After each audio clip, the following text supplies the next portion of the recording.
In the second half of today's lesson, what we're going to do is we're going to combine the transformations from yesterday, the translating vertically and horizontally, with the expanding and compressing that we talked about in the first lesson today.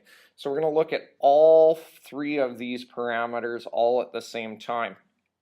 And the first part of this page actually does a really good job of summarizing what happens here. First of all, the A creates some kind of vertical stretch. If A is greater than 1, we expand our graph. If A is between 0 and 1, we compress our graph. And if A is less than 0, that means we're reflecting in our x-axis. Now if we look at P is going to horizontally translate it, meaning move it left or right. So if P is greater than 0, it moves right. If P is less than 0, it moves left. Q is some kind of vertical translation. If Q is greater than 0, it moves up, and if Q is less than 0, it moves down. A couple other things you want to note is that the values of P and Q give us our vertex, and x equals P gives us our equation of our axis of symmetry. So that's a really concise summary of what we've learned in the last 2 days. Really good to look back at this and refresh your memory on what's happening here. So if we look at this next question, it says consider the function 2x plus 4 squared minus 3. It says state the transformations applied to y equals x squared if it is transformed to this graph. So basically what they want us to do is describe what these three values are doing this in this particular situation. So we have a vertical stretch by a factor of 2. Remember that A value in front, that tells us how our graph stretches. Next thing we know is that this 4, if we solve that, we get x equals negative 4 here. So that means that's our p-value, and if our p-value is less than 0, our graph moves left. So this graph is going to translate 4 units left. And if you look at your Q value here, Q is negative 3, so it's going to translate 3 units down. So that's the description of that particular translation. Now the next part says Marika and Curtis were discussing how to graph this function without using a graphing calculator. Marika suggested doing the stretch followed by the translation. Curtis suggested doing the translations followed by the stretches. It says complete the grids below to show the graphs and then use a calculator to check your answer. Okay, so Marika, that's the first graph we're going to do here. She says she wants to do the stretches first. Then she wants to translate the function later. Okay, so if we look at this particular graph, what we should do if we're going to actually graph this is we should actually make a table of values of our original graph. So our original graph is y equals x squared. So we're going to pick some positive and some negative values. So we're going to take negative 3, negative 2, negative 1, 0, 1, 2, and 3. And if I pick those points off of my graph, negative 3, 1, 2, 3 is at 9. Negative 2 is at 4. Negative 1 is at 1, 0, and then 1, 4, and 9 again. So that's our original. This is y equals x squared.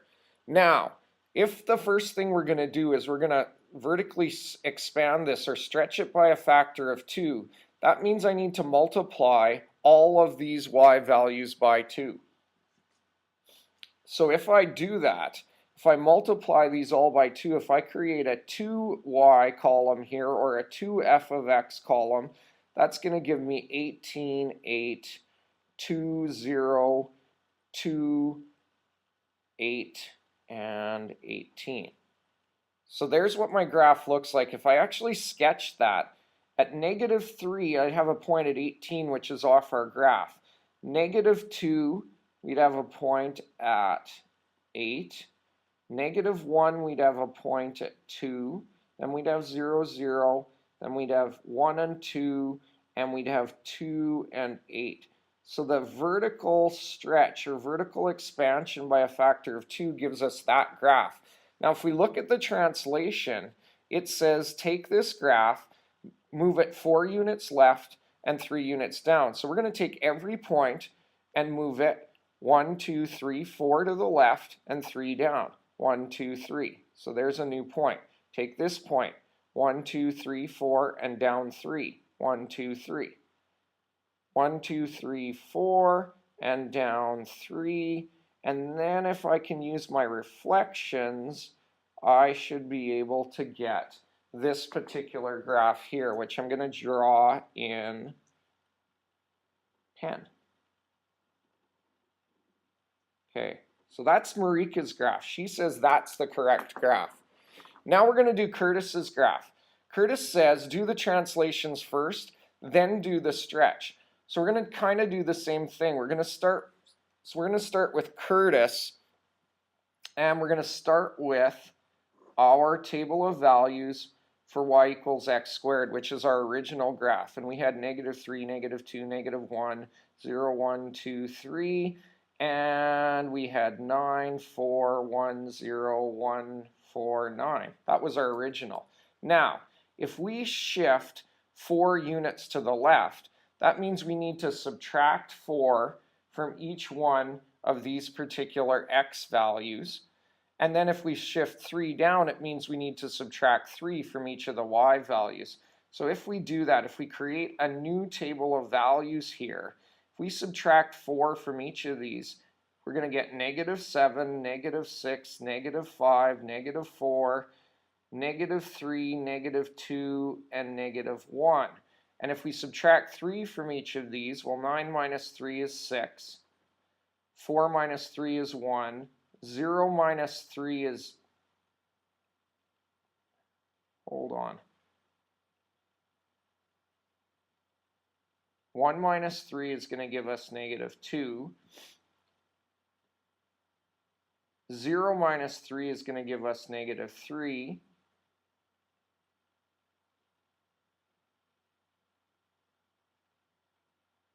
Then we go upwards and we get -2, 1, and 6.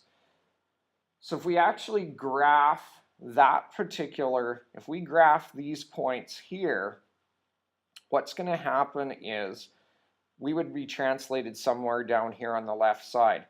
Now if we expand this by a factor of 2, that means we need to multiply each of the y values by 2, so that gives us 12, 2, -4, -6, -4, 2, and 12. So what we're going to end up doing is we're going to end up graphing this x column and this y column to create our new grid. So we've got a point at -7 and 12. Well, -7's here, and 12 is going to be like way off our grid here somewhere. Or sorry, -7 and +12. -7 and 12 is going to be a point somewhere here. We've got -6 and 2, so -6 and 2 is here. We got -5 and -4, so -5 and -4 is here. We've got -4 and -6, so -4 and -6. Then we've got our reflection happening, and we get this graph here. So you're going to see the vertex here happens to be at -4 and -6. The vertex here happens to be at -4 and -3. So our graphs are definitely in different positions. Now, which one's right? So let's actually graph this on our grid here. What we're going to do is we're going to make this 2.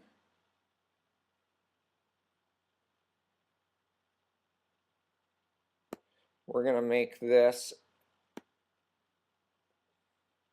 -4. We're going to make this -3. And if you notice, the vertex happens to be at approximately -4 and -3. So if we look back at our work, the correct graph is in fact Marika's graph. And the reason Marika's graph is correct is basically when you're graphing a particular function, you have to graph the parameters in order from left to right. You need to do stretches first, then you need to do translations left and right. So that's really important if you're graphing things. A summary of that is at the top of the next page. So basically the first thing you do when you do any graphing is you do a stretch, then you do any reflections, then you do any translations that are occurring. Now, the next part says describe how each of these particular functions relate to the original function y equals x squared. Well, don't miss this negative that's in front. That negative is going to be a reflection. This 1/4 is going to be a stretch. So we know we've got a vertical stretch by a factor of 1/4 and a reflection in the x-axis.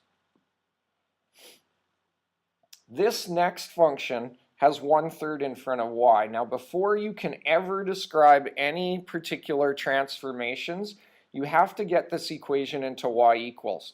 So we have to multiply 3 over to the other side. So that's going to give us y equals 3 x plus 6 squared. So we have a vertical stretch by a factor of 3, that's what this 3 is, and then it's going to be translated 6 units left. Remember, before you describe that translation left or right, set what's in the brackets equal to 0 and solve for x. That -6 means we're going to move to -6 on our x-axis, which means we're going to translate this left. The next question says, the following 3 transformations are applied to y equals x squared in this order. A reflection in the x-axis, a stretch by a factor of 1/3, and translated 7 units right. It says at the end of the 3 transformations, the point 1 and t is on the resulting graph. So if we look at this, if we write out this, we started with y equals x squared. If we do a reflection in the x-axis, that's going to be y equals -x squared because a negative does a reflection. If we stretch by a factor of 1/3, well, this now becomes y equals -1/3 x squared. And if we translate 7 units to the right, well, that's going to make this y equals -1/3 x minus 7 squared. Remember, if you're moving 7 units right, that means x is going to be 7. To make or create this portion inside the brackets, you have to move the 7 over to the left side by subtracting it. It says state the coordinates of the vertex. Remember, the vertex is P and Q. The P value in this case is 7. We don't have a Q value here, but it's essentially 0. If writing +0 in there helps you, then go ahead and do that. Last thing it says is find the value of t. Well, the original point was 1 and t. So if we actually go through a process here of reflecting this in the x-axis, if you reflect this in the x-axis, then oh, sorry, what they want us to actually do is find what t is. So they tell us what x is, so we can use our original equation. That's what they want us to do here. What they actually want us to do is substitute. We know in this coordinate 1 and t, we know that x is 1 and y is t. So if we take our equation, y equals -1/3 x minus 7 squared, we can put x, the value of x being 1, and the value of t being y. So that becomes t equals -1/3 1 minus 7 squared.